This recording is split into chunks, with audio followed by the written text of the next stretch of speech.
Hello, and thank you for joining this OncLive TV peer exchange. This program will feature expert panel discussions focused on current treatment strategies and future directions in metastatic melanoma. I'm Dr. Omid Hamid, Chief of Translational Research and Immunotherapy and Director of the Melanoma Program at the Angeles Clinic and Research Institute. Joining me today are Dr. Robert H.I. Antbaka, Associate Professor of Surgical Oncology, Department of Surgery at the University of Utah Huntsman Cancer Institute in Salt Lake City, Utah. Dr. Richard W. Joseph, Assistant Professor, Division of Medical Oncology, Mayo Clinic, Jacksonville, Florida. Dr. Howard Kaufman, Chief Surgical Officer, Associate Director for Clinical Science, and Surgical Oncologist at Rutgers Cancer Institute. And Dr. Anna C. Pavlik, Associate Professor of the Ronald O. Perlman Department of Dermatology, Division of Hematology and Medical Oncology at NYU Cancer Institute. Thank you to each of you for joining us today. Let's get started. Let's begin today's discussion by reviewing the approach to systemic therapy in different clinical scenarios where patients have malignant melanoma. Dr. Pavlik, in which patients do you order BRAF testing? I normally order BRAF testing in patients who have stage 3 disease or recurrent disease if they haven't already been tested. And what do you do with that data?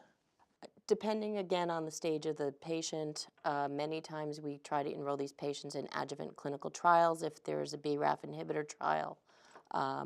And for patients who we know have high-risk disease who don't want to participate, many times we'll have that information so if they become metastatic, we then have that information on hand. And from there, what's your approach to adjuvant therapy for these patients with limited disease? If we can fully resect our patients, many times we offer them clinical trials either with immunotherapy or targeted therapies if they have a BRAF mutation. If patients have, again, limited metastatic disease, we then try to surgically resect them and render them disease-free. Great. Dr. Kaufman, how do you treat a patient with residual versus no residual disease after surgery? Well, it really depends what you're talking about. So if there's minimal residual disease and it's easy to resect, if it's in a favorable anatomic location, we would probably go back and try to re-resect the patient to make them completely free of disease. That's always the goal. If that isn't possible or patients refuse further surgery, which occasionally will happen, we're in a very difficult location where we really can't go back and resect everything. Then we look for other adjuvant options. I happen to have some very aggressive radiation oncologists that we work with, and so I think adding adjuvant radiation may make some sense, particularly if it's a favorable location for us to get to. If the patients are candidates for clinical trials and we can really consider the patient truly unresectable, then we might try to enroll them into a clinical trial. That's a great point and a great time to transition into discussing the role of neoadjuvant therapy now that we have some drugs that may help. Dr. Antbaka, how do you treat your patients in the neoadjuvant setting? Yeah, so we traditionally have not used neoadjuvant therapy for patients with melanoma, but I think that the adjuvant therapies that we've had for patients that have been completely resected traditionally have not worked as well as we would like them to work. And I think even with the adjuvant therapy, patients have a high risk of recurring. And I think that the last really 5-6 years have changed the way we look at melanoma as well. We have now many new agents that are immune modulatory agents that can help our patients with melanoma. And we've used them in a metastatic setting. We've also used them in patients with unresectable disease. And I think more recently now we are also considering using these agents in patients with resectable disease. The idea there being that if we can activate the immune system prior to surgical resection, we may be able to decrease the risk of recurrence in these patients.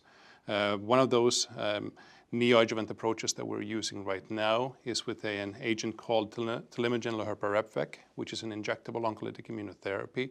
And we just started a clinical trial with that, where we're looking at the potential benefit of this in patients with resectable stage 3B, 3C, and stage 4 M1A disease.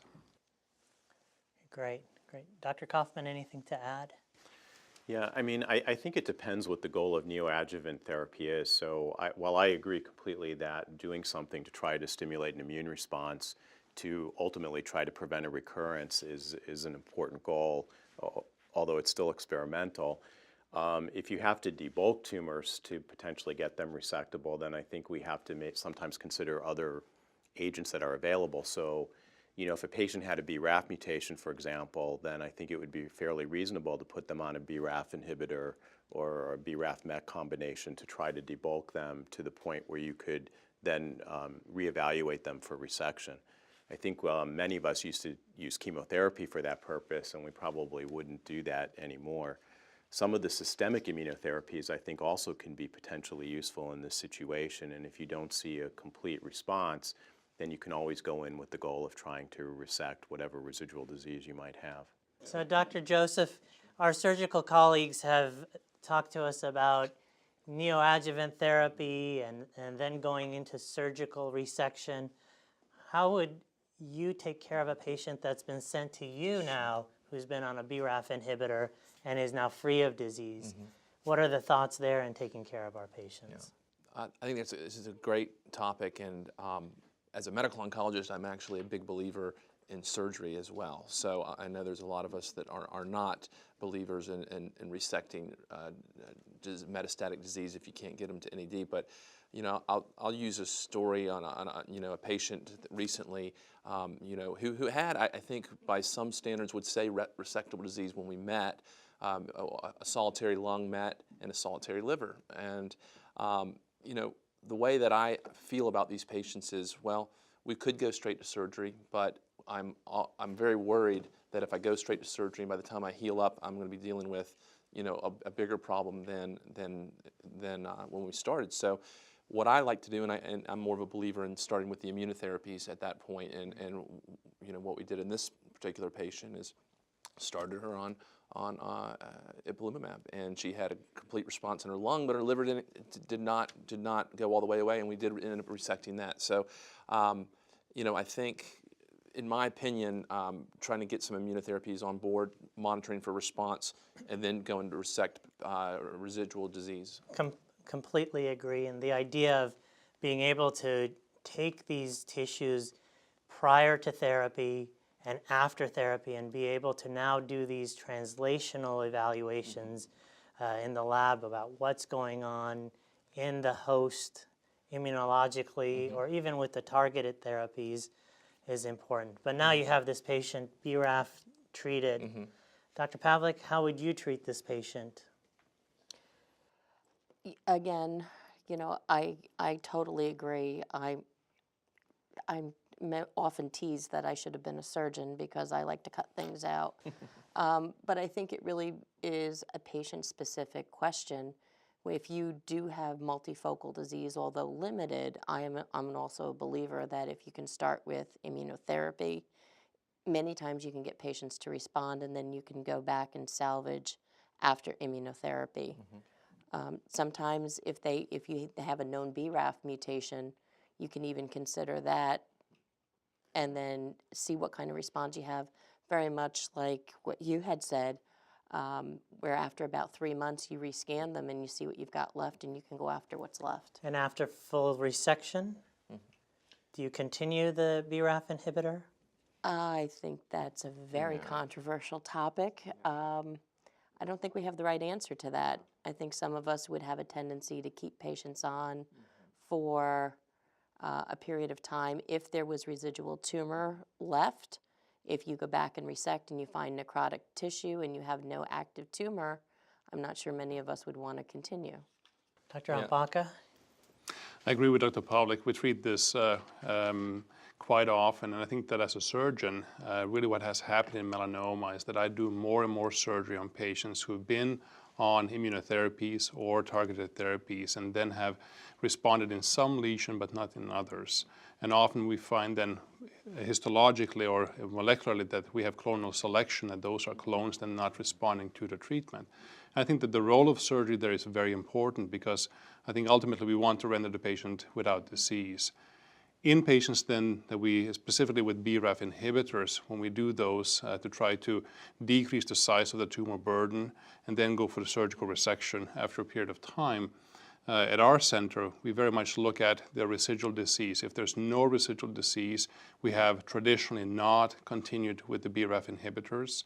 If there is residual disease, we have then continued again, but it really is it's a data-free zone, and I think that it really is up to the individual clinician and patient to discuss this. What about radiation? We do radiation as well. I think that radiation does have a role in this, and I think that the challenge many times when we give patients a neoadjuvant approach to try to decrease the size of disease is that the shrinkage of the tumor may not be concentric. It may be that you have small islands left behind, and sometimes for a pathologist it can be quite challenging to see exactly if there are tumor burden left. Ultimately, they only assess a very small part of the resection specimen that we have. So I think that in many of these patients, we would consider radiation as an adjuvant treatment for them to try to decrease the risk of at least local recurrence for patients. And I think at our center, we're really evolving to not continuing patients on BRAF inhibitors if we've completely cleared them, because then we can go back on them if they do recur, and we don't lose that opportunity. And since there isn't any data about how long to continue them in that setting, this is sort of our current practice. So what about